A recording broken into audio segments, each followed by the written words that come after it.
Josh. Let's get started. The reason why a lot of our Michigan friends are here tonight, they're here to see us eat some crow. We both absolutely whiffed on this. If you want to talk about our prediction, I think we both predicted Ohio State by double digits. The spread was around 9.5. Ohio State was favored. There's a lot that we missed in this game, frankly, and I want to talk about it. But before I talk about it, I want to set this up with there's some things that Michigan fans are going to say that they're going to be a little frustrated in this because we're also going to talk about things that Ohio State did wrong, right? That's part of it. Obviously, just to get it out of the way, like we whiffed on the pick, completely whiffed on the pick. And Michigan deserves a credit for that. But I want to start with just kind of general thoughts. What did you see? Where do you think we missed it the most? And we'll go from there. There's a lot to unpack. I think the biggest thing we missed, obviously, was the way that Ohio State was going to give up big plays, not just in the run game, but especially the pass game. And yeah, they got their those big explosive runs that we said weren't necessarily consistent or reliable. I don't feel so bad about that because those runs came really late when the game had already kind of shifted away from Ohio State. I think the thing we missed was Michigan's ability to hit big plays down the field. And I didn't feel like Michigan threw the ball particularly well in a lot of ways, but they threw it effectively. And what I mean by that is they weren't like dropping dimes in tight windows. What they were doing is using a complementary play action game and throwing to what were repeatedly wide open guys. And I'll be blunt. I mean, part of it was the ability of the Michigan receiver. Several times they put good moves on DBs, got open. I also came away from that game, though, thinking that Ohio State safeties were just woefully deficient. I mean, they got burned over the top a bunch. But even in the long runs, like there's a long run where Edwards got around the right corner, went down the field. The safety had an angle on him, or I thought had an angle on him, and Edwards just turned the corner on the guy and ran by him. And we talked in our preview, like we do a lot of times in these big games, especially with the schedules being the way they were. Sometimes you don't always really know what a team is going to deal with when they play a game like that. You don't know where the break points are. I honestly came away from it in part thinking that, we knew Ohio State secondary had some issues, like the Maryland game, they got thrown on some. But I think there were some real deficiencies in that secondary that have been covered up all year, frankly. And when they were forced into isolation coverage, suddenly looked extremely mortal. And it was like a different ball game. At least that was my initial take. I know there's a lot more to unpack, so I'll let you talk for a minute. But that was sort of my one initial thing was Ohio State's really their capability in the back end of staying sound in coverage because they were playing super aggressive. And if you play super aggressive, that's great, but it means you're isolated on the back end. And if you aren't busting assignments on the back end, you're going to have guys wide open for easy touchdowns. And then that was compounded late because they had a number of late scores where the safeties just did a horrible job of setting the edge coming from the back or filling gaps. And it kind of, in my opinion, kind of busted the game open. Yeah, and I think there's a kind of a point here that is a credit to Michigan in that they won in a way that we didn't see them winning. And they won in a way, frankly, they haven't won all year. We didn't see them winning because it was different from last year, right? Yes, they got the yards. Edwards ended up having a ton of rushing yards, a lot of it on that one run late, like you talked about. But if you look at, especially in the first half of this game, last year, Michigan dominated the line of scrimmage. They didn't necessarily dominate the line of scrimmage in this game. And they still won as if they did. If you looked at Stroud, and this is where I've got some issues with this offense, this Ohio State offense. If you looked at Stroud today, in the first half especially, he had all day to throw. And that wasn't the case last year. He was running a little bit for his life last year, and that Michigan defensive line got after it. This year, he had all day to throw, and not necessarily because they were just dropping 8 every time. And he didn't execute. And I will say this, you and I talked about this in a sideline conversation. It feels like Ryan Day's offensive scheme needs Stroud to be the superhero that he's shown himself to be time and time again. He has to be that guy every single play. Like he has to make the perfect throw every single play. and they don't scheme a lot open. They don't do a lot. They don't have a lot of easy yards that are on like 3rd and 5, like a Sarkisian offense might have, by the way. Another thing I noticed, and this is a credit to Michigan's offensive line, I think in a lot of ways, is Ohio State's pass rush was not impressive today. And as much as I think their secondary deserves a lot of heat and Michigan's scheme deserves a lot of love for freeing those guys open to make those pretty easy throws, man, I did not feel the pressure from Ohio State's pass rush that I think we've seen at other times this year. But Josh, I want to talk a little bit about how much of this is because of conference isolation. How much of this is because, we talked all year about how Michigan can be an elite team with a crappy schedule. They could be a bad team with a crappy schedule who's just won a lot of games against worse teams. Turns out it's feeling like Michigan's, an elite team at worst, second seed in the playoffs. But it also turns out that maybe Ohio State is a team that hid behind a poor schedule. College Football Nerds has a sponsor for 2022 college football season. It's Bird Dogs at birddogs.com, 2 Ds. Josh, I've got a home gym, and I know you're wondering where this is going, but I've got a home gym, and I work out from home and just raise the garage doors because it's hot year-round where I'm at. I wear my Bird Dog shorts, and you know why? Because my wife, she wears Lululemon, and they got a men's line too, but I just can't find myself wearing the same brand of workout gear that my wife wears. So I found some that's wife approved, and partially because they make my booty look good. I'm a big dude. Even in the Bird Dogs pants, my butt looks good, and I like how they fit. So I think you're going to do a little show and tell for us just so we can see just how good those things look.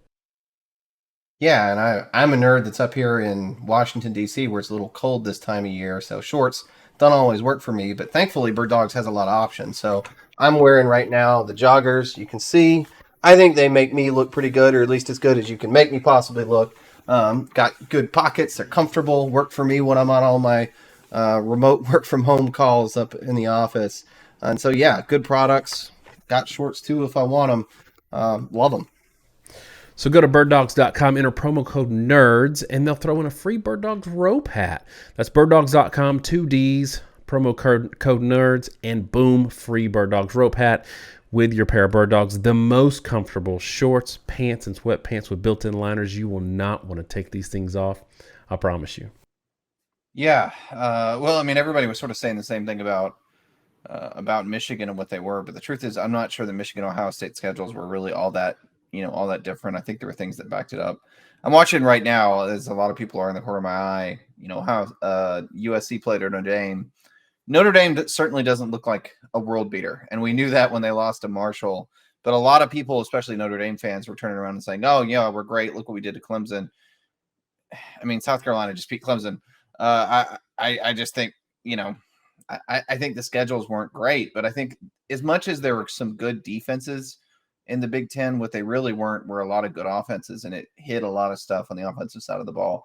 But even defensively, where teams were good, I think they were good in certain ways. And we've seen this a lot in the Big Ten, frankly, where they play a lot of zone coverage with some of these better teams like Iowa. They tend to be, really sound, really physical. I don't know that they're super athletic. It's a constant complaint of ours, of Wisconsin in particular, that they kind of get viewed as this huge test.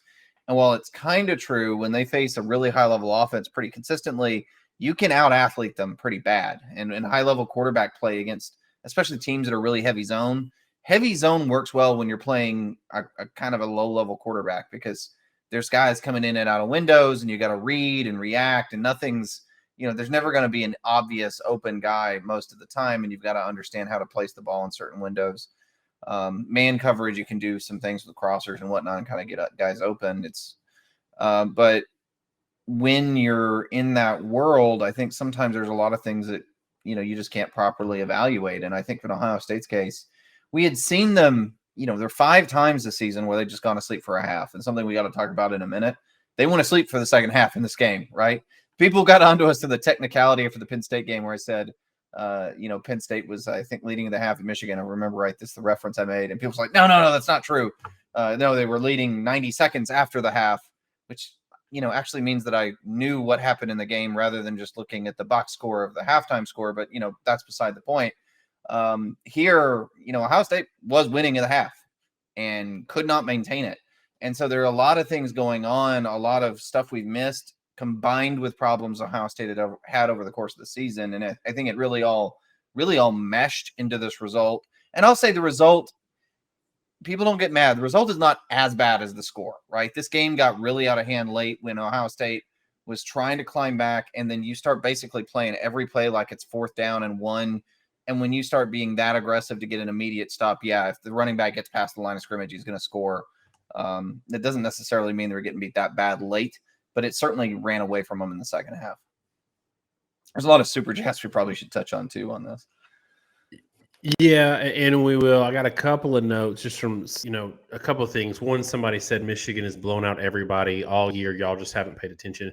Michigan needed a game-winning field goal at the buzzer last week to beat Illinois. And that's the issue that I kind of want to address, because people want us to eat crow for getting it wrong, and I'm totally okay with that. We own our losses. But the thing is, I'm not going to apologize for my pick, because there was no data leading into that game that suggested, like, yes, you can be a fan if you're a Michigan fan or whatever and pick your team to win every single week.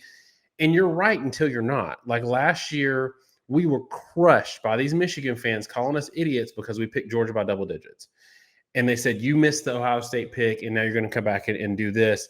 They didn't come back and apologize, because they get the luxury of missing picking their team every week. We have to pick teams that aren't our team, right? And the data, just like Vegas had a 9-point spread, the data didn't say that J.J. McCarthy was going to come in and have his best game of his career, not against Maryland, not against Illinois, but against Ohio State on the road. And so that's where we didn't know what the running game situation. We didn't know that Edwards is going to be back healthy or able to play. So that's where the things get a little bit muddy. But I'll also say, to flip this around into a positive that I think Michigan truly earned today and have earned throughout the course of the season. Somebody in the chat said Michigan's going to get worked. I don't know what the actual word was, but Michigan's going to get worked in the playoffs. This year, Josh, it feels a little different to me, because one, I think that Michigan's probably learned some stuff from last year to make themselves better, especially offensively. I won't go on a Gaddis rant, but I think schematically they're better offensively. But two, I don't think Michigan has dropped down or gotten worse with the players they lost in a way that the rest of college football has gotten worse around them. Meaning, even if they're not better than last year, they don't necessarily have to be, because I think Georgia's worse. I think USC or TCU are worse teams than Alabama or Cincinnati were last year. Maybe not Cincinnati. So I think that, in my mind, saying that Michigan is a foregone conclusion to get their butts kicked in the playoffs is silly, because that means you're not paying attention to, one, what Michigan did today, and two, what's happened to college football this year in terms of parity. Yeah, it's an interesting question. The problem with a lot of teams is everyone seems kind of mediocre. If you looked at half at Georgia Tech, they did not look like a national title team. They were struggling with a very, very bad Georgia Tech team for quite a while, genuinely struggling before they pulled away with a run game. Georgia and Michigan actually look a lot alike in how they play. Defensively, they look a little bit alike. They've gotten strained at times in the back end. They're really dependent on the run. They're not as explosive as Michigan. They're more consistent than Michigan. They run more through the tight ends, but they haven't been super consistent. USC is a great offense and a pretty porous defense. I think even in this Notre Dame game, Notre Dame didn't score a lot of points, but they still, through the air, threw it well. It was pretty obvious that Notre Dame just had no confidence in the passing game, and they lost because they're one-dimensional.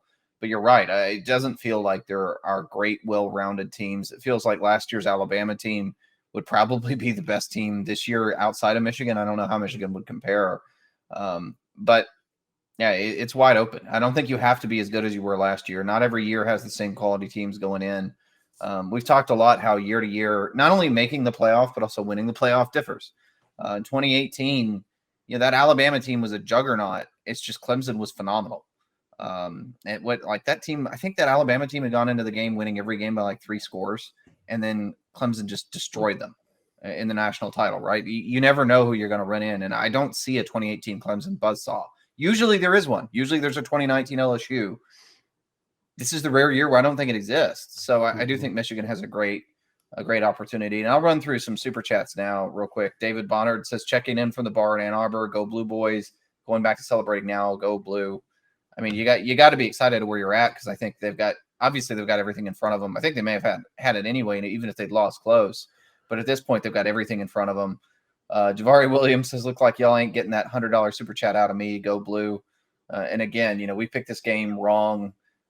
I think to some degree we picked it wrong for some right reasons, but there were a lot of things certainly we missed. Obviously, the result is the result. What happens on the field, that's the great thing about it. We can talk about it all we want. You guys can talk about it all you want. But the game gets played, and after it gets played, you gotta eat crow or see reality if you were under delusional. Benjamin V made a good point, really two good points, and I'll cover them first. First, he said, "Don't apologize. I picked Ohio State big pregame. You were just being realistic." But then he made the other point, which is something we touched on a second ago. How did Michigan win? And this was his second super chat, which I really appreciate. I'm a huge fan. I go to every game, home and road, but I felt like Michigan was doomed at the half. I can't believe it. I'm not an expert, but it seemed like Day really dropped the ball in the second half. Great win.